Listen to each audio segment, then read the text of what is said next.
Assalamualaikum warahmatullahi wabarakatuh. Saya perwakilan dari kelompok 3 yang beranggotakan Marsyadiah Ayu Lestari dengan NIM 11910725468. Kemudian Muhammad Fadel dengan NIM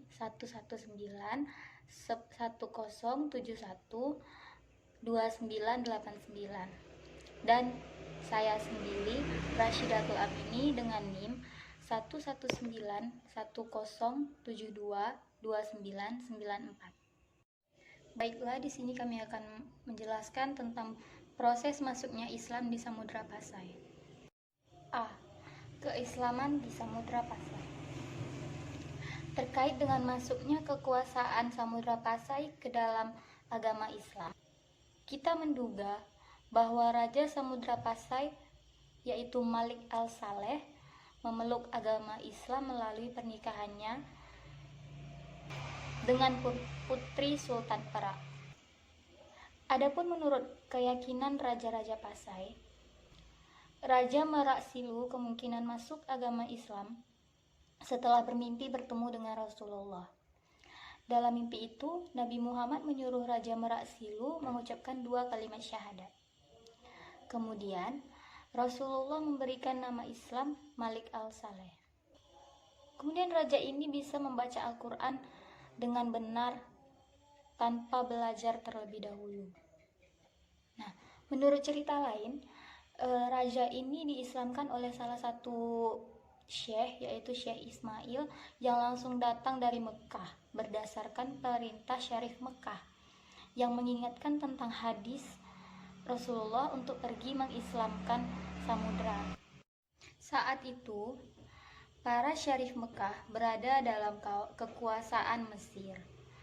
Syekh Ismail bertemu dengan Malik Al-Saleh dan menyuruhnya mengucapkan 2 kalimat syahadat. Keesokan harinya, Syekh Ismail dan seorang fakir diminta raja untuk membaca Al-Quran. Dan ia pun dapat membaca Al-Quran tanpa ada orang yang pernah mengajarinya sebelumnya. B. Masa kejayaan Samudra Pasai.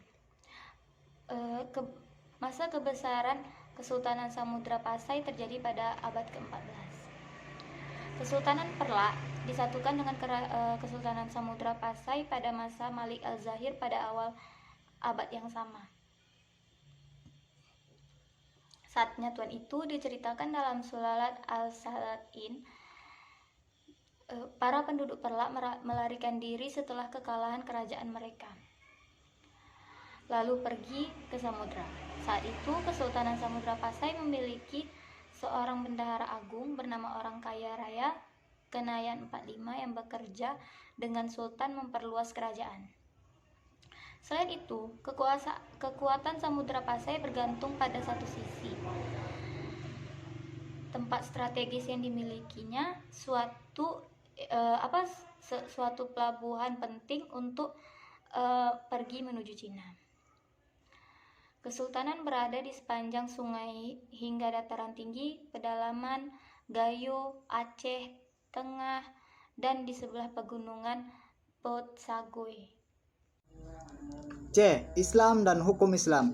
Setelah perpindahan agama baru oleh raja dan penduduknya, Islam memainkan peran penting. Samudra Pasai secara perlahan menjadi pusat keislaman yang sangat dinamis. Bahkan, ia telah menjadi pusat dan inti dari penyebaran agama baru itu. Sejak saat itu, agama Islam menyebar secara cepat di Sumatera, Semenanjung Melayu, dan di Jawa, Maluku, dan daerah-daerah lainnya di Nusantara. Kekuasaan politik menjadi gema agama Islam. Dengan demikian, Samudra Pasai telah menjadi pusat penyebaran agama Islam. Perubahan sistem politik Samudra Pasai yang menjadi Islami mendorong penggantian sistem hukum. Keislaman di Selat Melaka. A. Proses masuknya Islam ke Selat Melaka. Posisi Kesultanan Malaka yang strategis membuat banyak orang mendatanginya. Sama halnya ketika dalam masa kejayaannya Sriwijaya menjadi pusat pendidikan agama Buddha. Malaka pun punya posisi sebagai pusat penyebaran agama Islam. Malaka menjadi sebuah tempat transit yang bisa menyebarkan dan mengembangkan Islam dengan secepatnya. Selain para pedagang dari Arab, para ulama dari Demak dan Aceh juga bertemu dan menjadi satu di Malaka ini. Saya akan melanjutkan penjelasan dari Muhammad Fadel.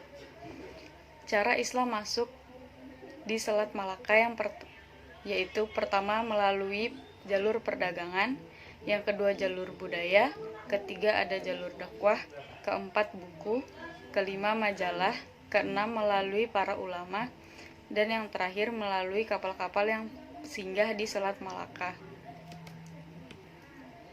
Hal-hal yang membuat Islam dapat diterima dengan baik di Malaka yaitu sopan dalam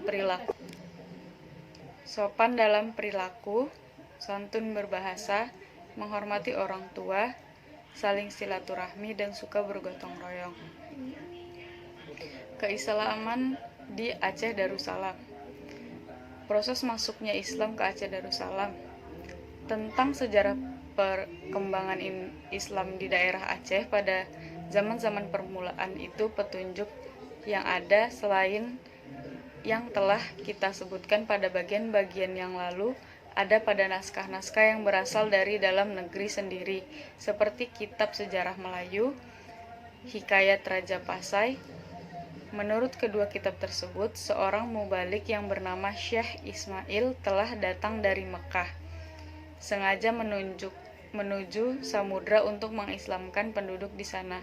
Sesudah menyebarkan agama Islam seperlunya, Syekh Ismail pun pulang kembali ke Mekah. Perlu juga disebut di sini bahwa dalam kedua kitab ini disebut pula negeri-negeri lain di Aceh yang turut diislamkan, antara lain Perlak, Lamuri, dan Barus, dan banyak lagi yang lainnya. Sekian dari kelompok kami. Jika ada kesalahan, mohon dimaafkan. Wabillahi taufiq walhidayah. Wassalamualaikum warahmatullahi wabarakatuh.